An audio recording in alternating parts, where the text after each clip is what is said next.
Hello বন্ধুরা, চলে এলাম একটা নতুন রেসিপি নিয়ে। এইটা আজকে একটা ডিমেরই রেসিপি করব, কিন্তু এটা কারি না, তরকারি না, কিছু না, জাস্ট ফ্রাই।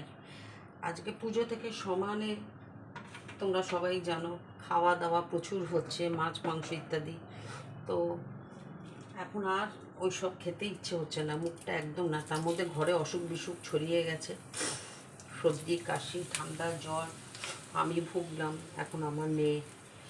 তো যাই জন্য আজকে একদম সিম্পল, মুখে কিছু ভালো লাগছে না, খেতে কোনো টেস্ট হচ্ছে না, এবার ডিমের তরকারিটা খেতে চায় না।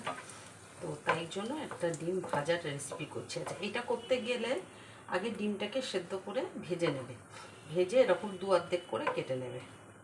এটা গরম ভাত দিয়ে খাবে, খুব ভালো লাগবে। আচ্ছা, তেলের মধ্যে কটা শুকনো লঙ্কা দিয়ে দেবে, মানে একটু ঝাল ঝাল, এখন এই সময়টা একটু স্পাইসি খেতে ইচ্ছা করে, জানাই মুখে ঠান্ডাটা লাগবে।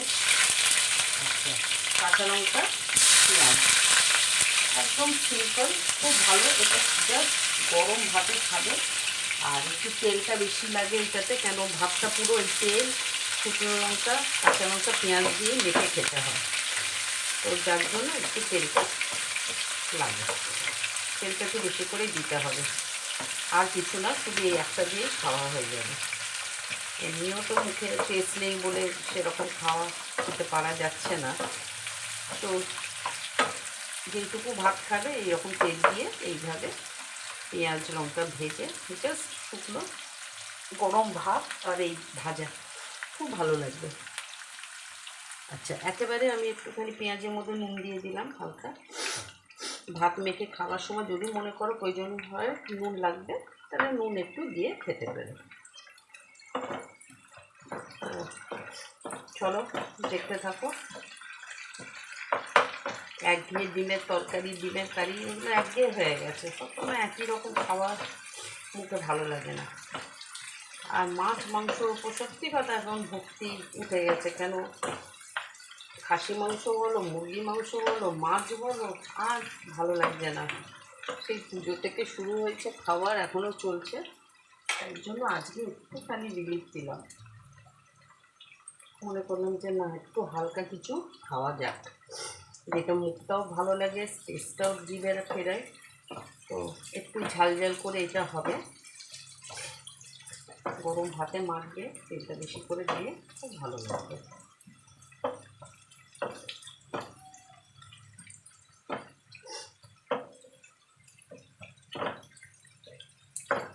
ডিমটা চাইলে ভাতের সাথে মেখেও খেতে পারো, বা পেঁয়াজ লঙ্কা দিয়ে ভাতটা মেখে ডিমটা মুখে দিয়েও খেতে পারো, কিন্তু আমি ডিমটাও মেখে নিই। ডিমটা মেখে নিয়ে আরও যেন মনে হচ্ছে টেস্টটা বেশি ভালো হয়, তাই জন্য ডিমটা আমি একেবারে মেখেই নিই ভাতের সাথে।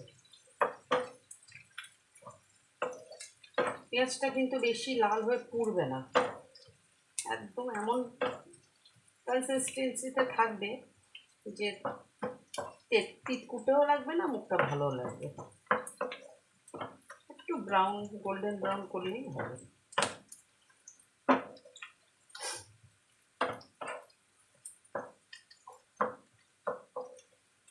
তোমরা হয়তো সবাই জানো এই রেসিপিটা, অনেকে করেও খাও। তো যারা জানো না, বেসিক্যালি তাদের জন্যই, তারা এইভাবে করে খেতে পারবে।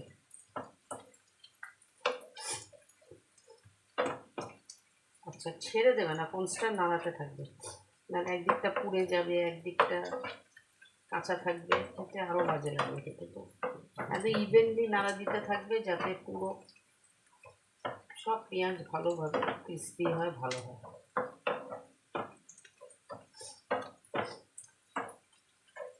দেখছো কি সুন্দর পুরো পেঁয়াজটা গোল্ডেন ব্রাউন হয়ে যাচ্ছে। এটাতে একটু পেঁয়াজও লাগে, একটু পেঁয়াজ বেশি করে দেবে, যেরকম তোমরা তোমাদের লোক যেরকম কোয়ান্টিটি ওরকমই দেবে।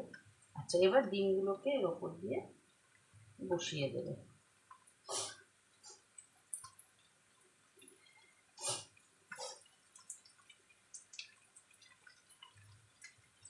আমি এগুলো হাঁসের ডিম দিয়ে করেছি, তোমরা যখন ইমিডিয়েট খেতে ইচ্ছা করবে, হাঁসের ডিম সবসময় ঘরে নাও থাকতে পারে, তোমরা পোলট্রির ডিম দিয়েও করতে পারো, কোনো প্রবলেম নেই, সব রকম দিয়েই খাওয়া যায়।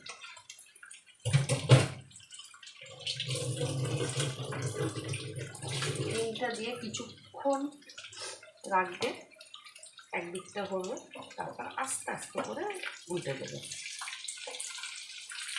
আস্তে আস্তে করে ডিমটা উল্টে দেবে।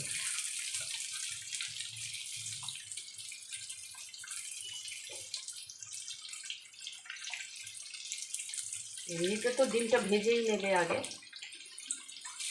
তাই জন্য কোনো ডিফারেন্স হবে না, হালকাভাবে করে দিও। তো দেখে নিলে বন্ধুরা, খুব শর্ট অ্যান্ড সিম্পল রান্না, এতে কোনো কষ্ট নেই, ডিমটা সেদ্ধ করতেই যা টাইম লাগবে, আদারওয়াইজ খুব সিম্পল। তো ভিডিওটা এখানেই শেষ করছি। তোমরা যারা যারা আমার চ্যানেলটাকে সাবস্ক্রাইব করোনি, please do subscribe, like, share, follow my channel, comment দিও, যাতে নিজের ভুলটা কোথায় কী ত্রুটি হচ্ছে জানতে পারবো। সবাই ভালো থাকো, সবাই সুস্থ থাকো। Thank you all.